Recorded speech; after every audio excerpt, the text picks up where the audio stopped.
you this is not just a policy debate. This is about humanity. This is about our neighbors who help shovel out our sidewalks during the winter, who coach our kids' soccer teams, who stand next to us at grocery stores and pray beside us in our houses of worship. When immigrant families are threatened, the fabric of our entire community unravels. And we cannot let fear divide us. We cannot allow injustice to become normalized. Illinois has the chance and the responsibility to stand firm and say, not here, not our families, not our communities. To every immigrant in the state, you belong here.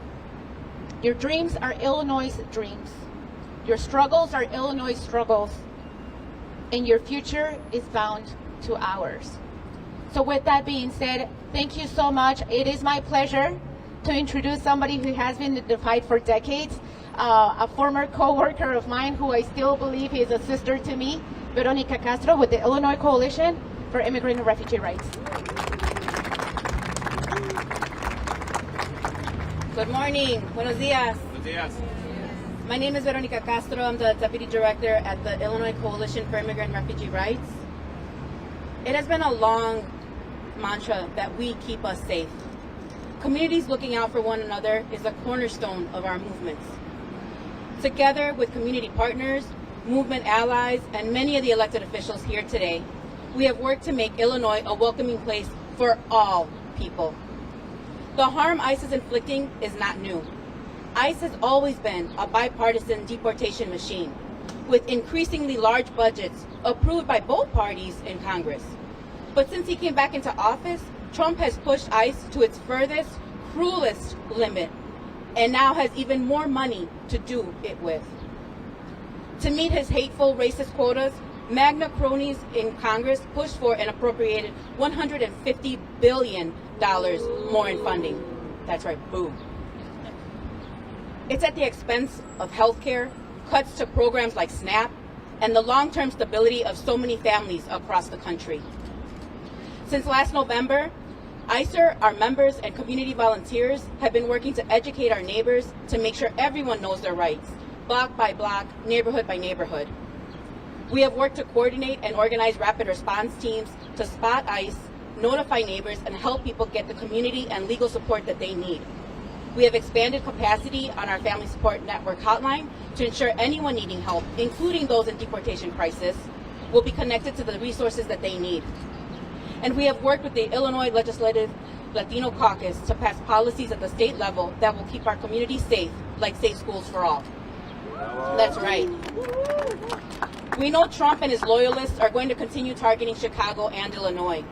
And we also know that we will continue looking out for one another. So here is one thing you can do right now. Everyone, take out your phones. I know you have them with you. Go to your contacts and save the support hotline number in your phone. See the number here? 855-435-7693. 855-435-7693. Next, follow us on social media for updates. Keep an eye out for Know Your Rights trainings and updates on training and other training opportunities. Because remember, we keep us safe. Right. ¿Se puede? ¿Se puede? And now, I'd like to introduce my partner in this fight and in this work, Edith Rondon from the Resurrection Project. Buenos dias. My name's Edith Rondon with the Resurrection Project. At TRP, we reaffirm our commitment to protecting and serving immigrant communities across our city. The potential militarization of our streets will heighten the fear and uncertainty in our families. Our families will experience more trauma. Our businesses will continue to see a decline in sales.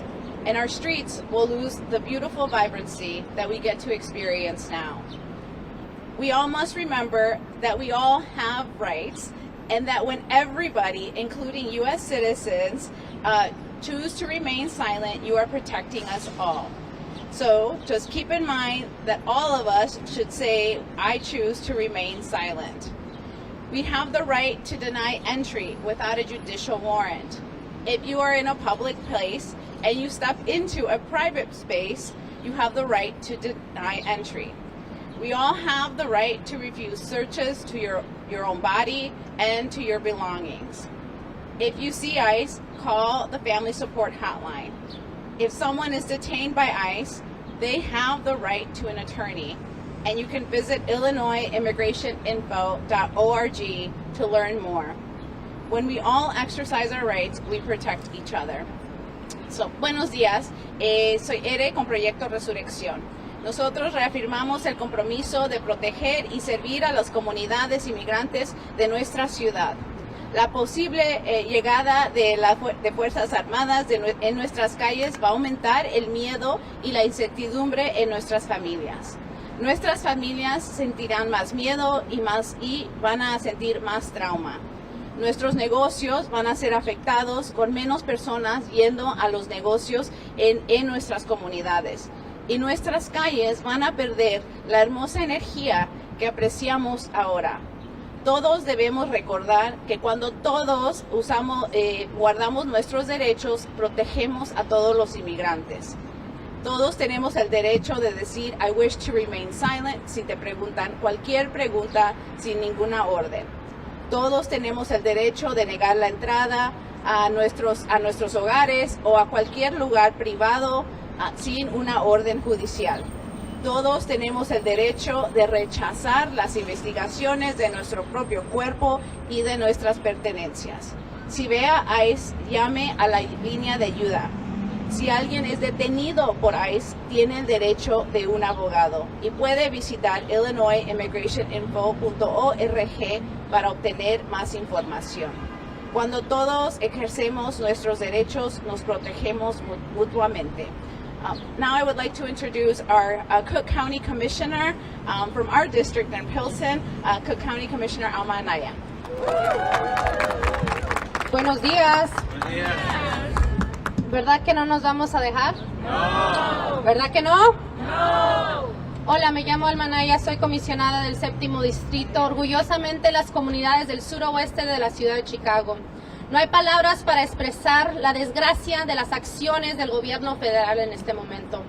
Desde el comienzo de la presidencia de Trump, la administración federal ha destacado el miedo, el trauma en nuestras comunidades.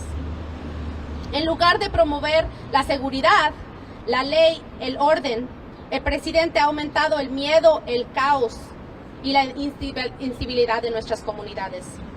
Déjenme ser muy clara. Cuando atacan a nuestras comunidades, nosotros nos defendemos. Déjenme ser clara de nuevo.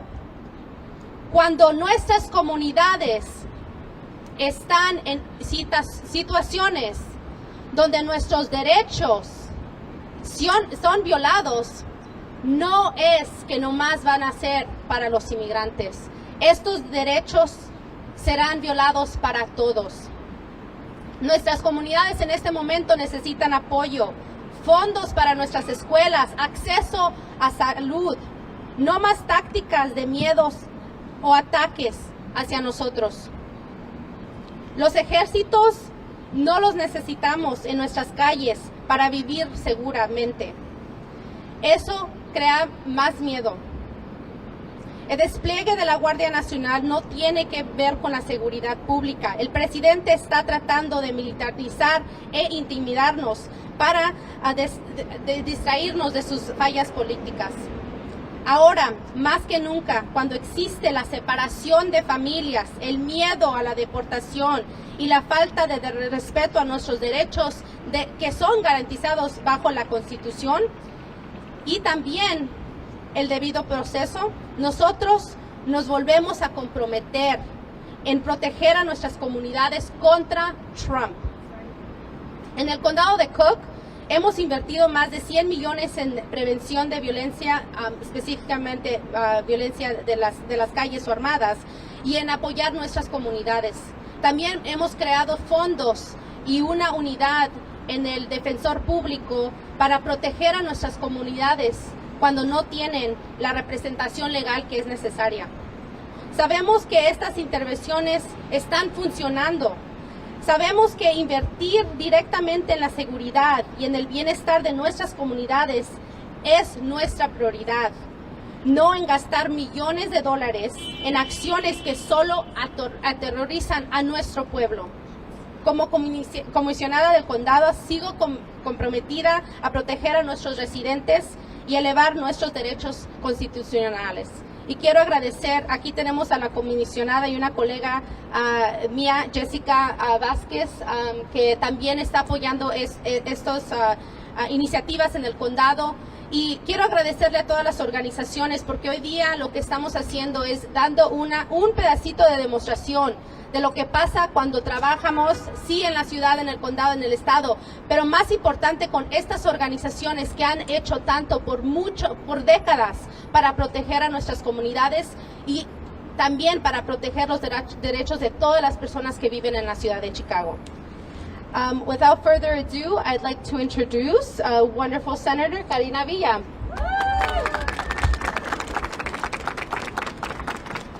Buenos días. Mi nombre es Karina Villa. Soy la senadora estatal del Distrito 25 que represento partes del condado de DuPage, Kane y Cook. Lo más importante que quiero decirles es de dónde vengo. Y la historia esta no es mía, la historia esta es de todos que estamos aquí presentes. La lucha que viene ahorita nos ha preparado, ¿saben quién? Nuestros abuelos, que sufrieron hambre, que sufrieron noches de desvelo pensando que cómo iban a salir adelante. Este momento ahorita, mis padres no me criaron para agachar la cabeza ni para doblar la rodilla.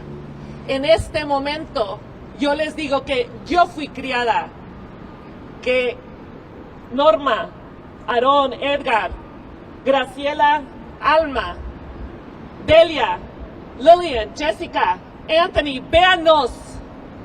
En este momento estamos preparados porque nos prepararon nuestros padres y nuestros abuelos. Decimos que no a las tropas federales aquí en el estado de Illinois y vamos a seguir luchando. A cada nivel vamos a luchar, día y noche, y no nos vamos a rendir con el pueblo, como nuestros antepasados siempre lo han hecho. Cuando falta un plato en la mesa, se le agrega tantito más caldo y caben más. Igual nos vamos a unir de las manos y todos vamos a caber en esta lucha contra el Donald Trump.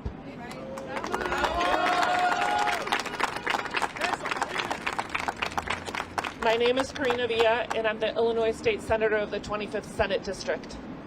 I represent parts of DuPage, Kane, and suburban Cook County. I'm going to tell you a bit of my story, the most important thing that I want to convey to you. My story did not start the day I became a state senator. It started with my grandparents, who suffered long nights thinking of how they were going to feed their children. It started with my mother and my father, who spent so many days working relentlessly, suffering, being humiliated at work because of the color of their skin. Those parents of mine did not raise a daughter to bow down in times of adversity. They taught me to lift my head high. Look at us all here. Look at us. Look at Norma. Look at Graciela. Look at Aaron. Look at Edgar. Look at Alma. And look at Delia and Lillian and Jessica. Look at Anthony. Look at us. We are standing strong and tall because our parents did not raise us to bow down in this time. I will tell you that they raised us for this moment. And we are saying no to Donald Trump and his federal troops and his idea to send the federal troops here to our city, to our suburbs, and to our state. We will be more strong and more united than ever, all of us together, to defend our neighbors. It is my honor to introduce my very good friend, Anthony Quesada, to the mic.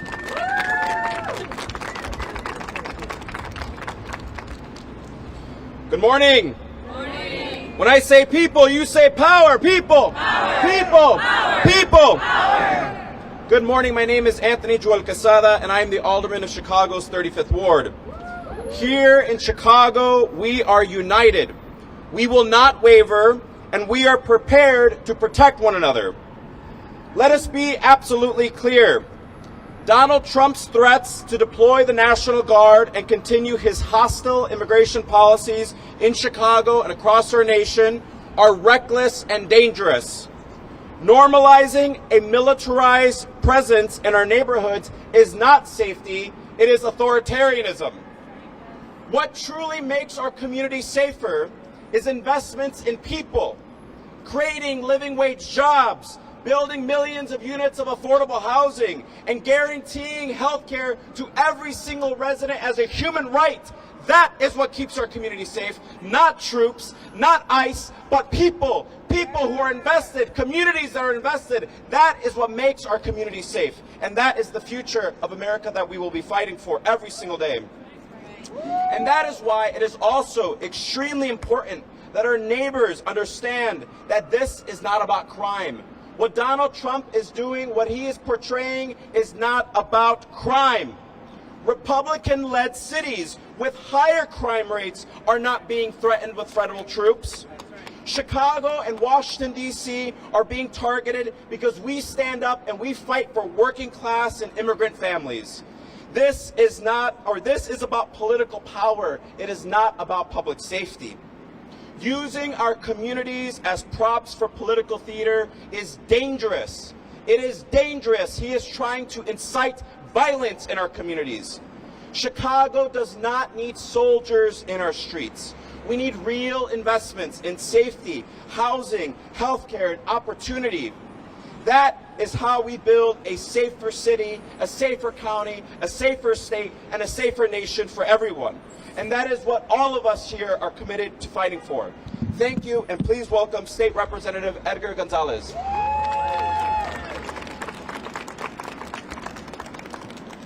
Buenos días a todos.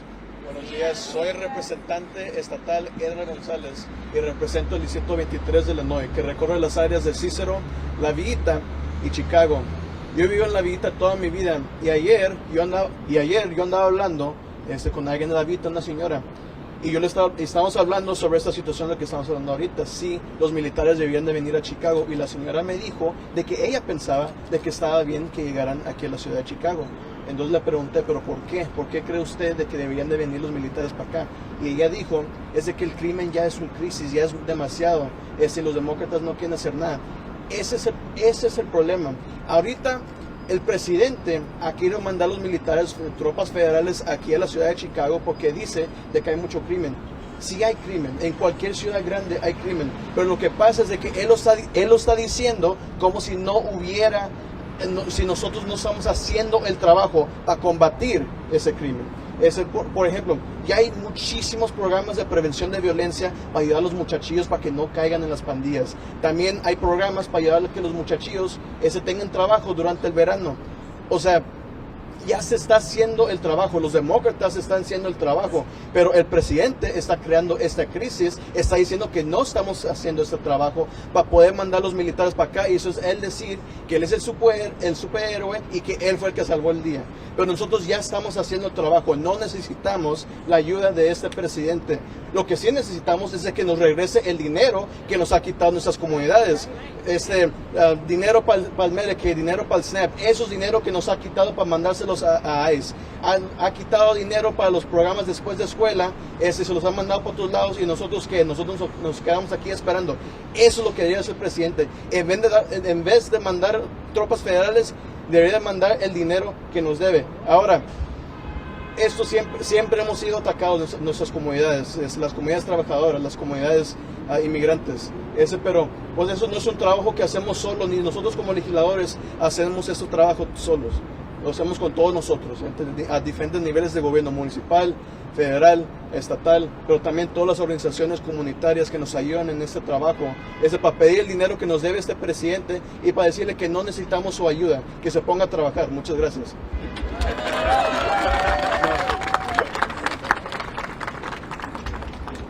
¿Alguna pregunta? Thank you all to all our speakers, and now we'll take questions. Give yourselves a round of applause. Thank you.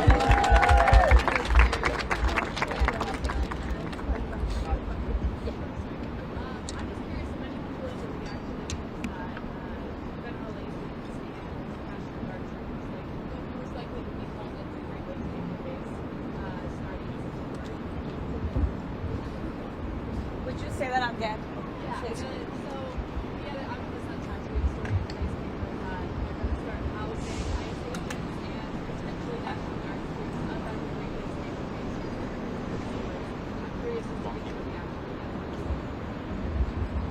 I think you're not surprised by our response to it. We think it's ridiculous. And again, this is just another demonstration of they're going to try to send as many as they can. Now they're going to try to find where to house them. And they are going to try to use that as an opportunity to continue to intimidate, to say, well, these are properties that we have authority over. Because let's be honest, what this president is doing right now is he is actually taking the military that's supposed to be defending the homeland outside of the homeland and bringing them in to do a mission that they never signed up for. I want to tell you one quick thing. I did a hearing, a congressional oversight hearing about 7 weeks ago, and I had a Marine come to testify, and he said, I'm a Marine and so are my two brothers. The greatest pride for my father was when we became Marines. My father was detained, beat on the street on his way to work about 4 months ago because he's a landscaper, and after 30-something years still undocumented. And he talked about what his father experienced in private detention with 52 men in a cage, he said. But I want to just note this to you. He, as he was there shaking and crying, said, I'm not just here for my father and my brothers. I am here for every service member that did not sign up for this. And I think it's really important for people to understand that what he is doing, he doesn't have the capacity. He is now what? He has $150 billion that he's telling seniors in high school, hey, you don't have to finish high school. Go ahead and quit because you just turned 18 and we'll hire you so that you can be one of these mass agents with no training. It is a time of terrorizing, and they're trying to figure out what are ways to enter cities like Chicago, where Tom Homan himself has said repeatedly, they're just too educated. And so, of course, it's something that we don't agree with, and we're going to push back on it, but he's going to continue to push the fold as far as he can. Okay, well, thank you all so much. Thank you.